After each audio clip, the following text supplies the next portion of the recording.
welcome into Texans Today, everybody. I'm your host, Jeremy Chuggs, and coming up on today's program, Lassiter. Is he not going to be starting this year? I'll break down what DeMeco Ryans has had to say so far during OTAs this offseason. Also, we look at a couple Bleacher Report articles. Who's the most underrated and overrated player on the Houston Texans? Once again, this isn't me saying this. This is from Bleacher Report, but I'll give you some reasons why they might be in that list. Before we get going, make sure you are subscribed to the best Texans channel here on YouTube. 100% free. We bring you daily Texans news and rumors content. And if you missed our video from yesterday, it should be right here. I was talking about Xavier Howard and why the Texans should sign him, and also talking a little bit more about these cornerbacks that we're going to talk about in just a moment. If you missed that video, once again, up here, just go ahead and click on the tag. And as we get into today's video, is Lassiter not going to be up for cornerback 2, the outside corner opposite of Derek Stingley?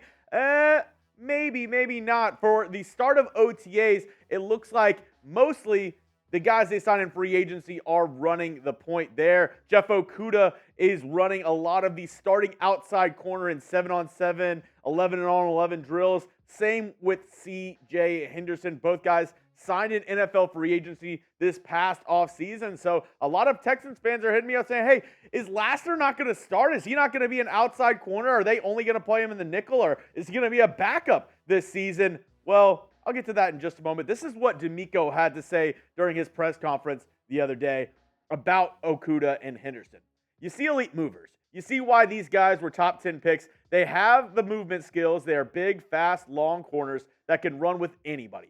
And they have had some ups and downs in their career. This is their third team in short careers. But as I've always told those guys, I don't care what happened in the past. You can wipe the slate clean. It really doesn't matter. Like, how can you come out and help us? So, I mean, a lot of coach speak there from DeMeco Ryans. And a lot of people are saying, oh, why isn't Lassiter starting right now? Let me know down in the comments section, will Lassiter start this season? Type an S for start, type B for bench. Let me know down in the comments section. This is going to be the pinned comment on today's video. So, get a YouTube ad break, perfect timing. Just scroll on down. Let me know, will the Texans start Kamari Lassiter this season? With the current roster, yes, he'll start. And for everybody freaking out, oh, he's not in the first team reps in OTAs. Very few rookies are in first team reps for these OTAs, these, team practices that they have, because it's really just getting everybody acclimated with the system, getting everybody acclimated to the new coaching staff and the playbooks that they're going to be looking at and running this season. I've always said, right now, my Texans cornerback depth chart looks a little bit like this. I mean, and there's a lot of room for movement. On the current depth chart, I think Kamari Lassiter either starts in the nickel or the CB2. Wherever, DeMeco kind of wants to slate him in, if they don't really trust Okudah, I could see him moving Kamari Lassiter to that CB2 and then having King be your nickel. Or if they run with Okudah, I could see Lassiter and King kind of switching out on that nickel back role. But I think the Texans are going to go ahead and add another corner this offseason. And if that's the case, maybe Lassiter doesn't start right away, but they'll definitely need him for depth going throughout this season. Coming up, the Texans' most underrated and overrated players on the roster. I'll let you know who Bleacher Report thinks that is. But before we get into that, little Texans gift boxes from our friends over at Fanatics. If you're like, hey, I have a Texans friend, I have a Texans family member that I don't know what to get them. They maybe have a birthday coming up. They have something, maybe a baby on the way. Well, I have the thing for you right here. Go to chatsports.com/Texans gift. That's going to send you right to this page with a lot of cool gift box ideas. There's a tailgate one. This baby one, if you have a Texans fan, a Texans family member that is expecting, this could be a really awesome gift. Maybe instead of, just another one of those plain onesies, another one of those plain baby gifts, get them some Texans gifts because the team is finally good. The team is finally a team where you can be happy to represent this squad. You can check out all the different gift boxes they have. Great values, by the way. All these boxes, maybe 20-25% off on what the actual value is of everything inside the box. Go check them all out today when you go to chatsports.com/Texans gift. That's going to be in the comment section and description of today's video.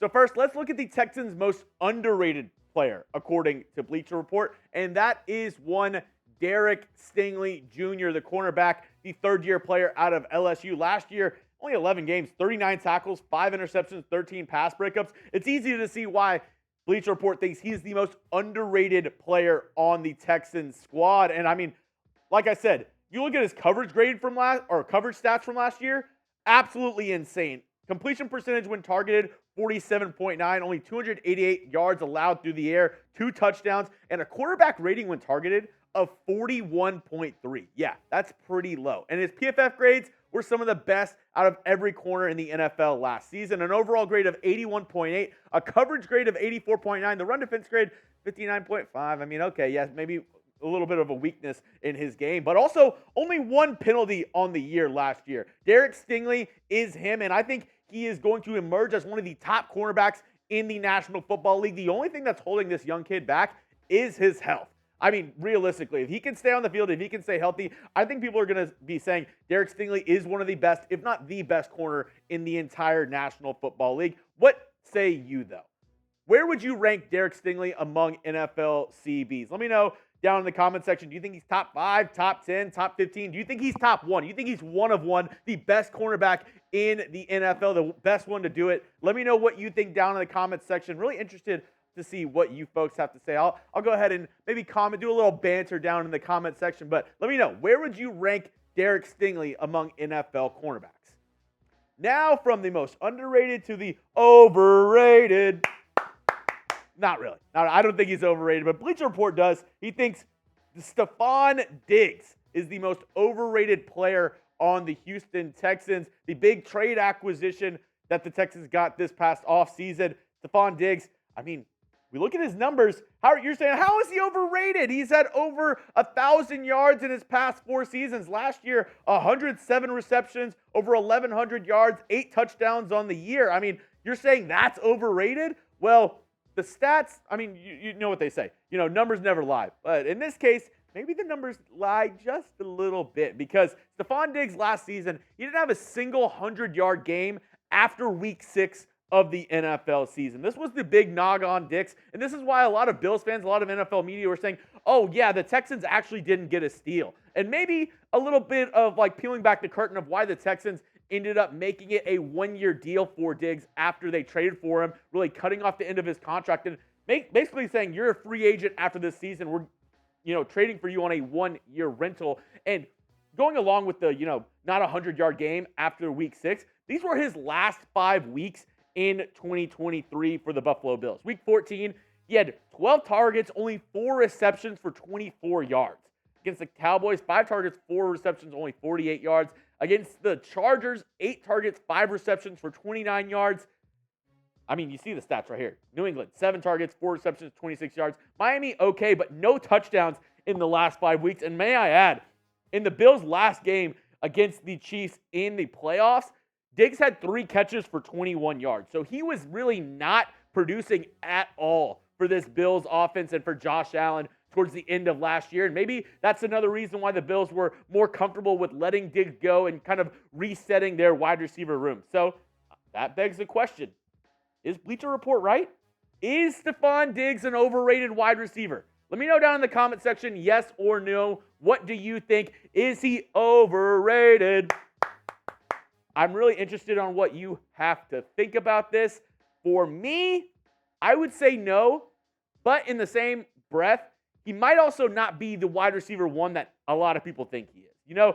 The Texans, the good thing is they have a couple of really talented guys on the roster already. They have Tank Dell, they have Nico Collins. So Stefon Diggs doesn't need to come in and be the alpha wide receiver 1, the go-to target for C.J. Stroud.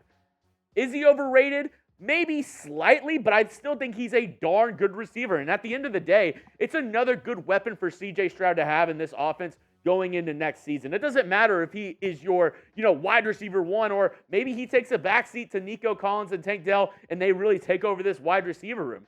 Either way, it's a good thing for the Texans offense, and it was a good move for Nick Caserio and this team to go out and get another playmaker. Even if he's not in the prime of his career, he's still a good wide receiver, sure-handed guy who you can trot out there on Sundays and be a good option for CJ to sling the ball down the field to. That's all I have for you on today's program. If you haven't already, follow me on X and on IG at Jeremy Chugs and then at Jeremy_Chugs. Let me know, What do you think about the show? What do you want to see more of? Let me know. If you just want to talk Texans ball, my DMs are always open. Go hit me up online. Those links are going to be in the comments section and description of today's video. Until next time, let's go Texans.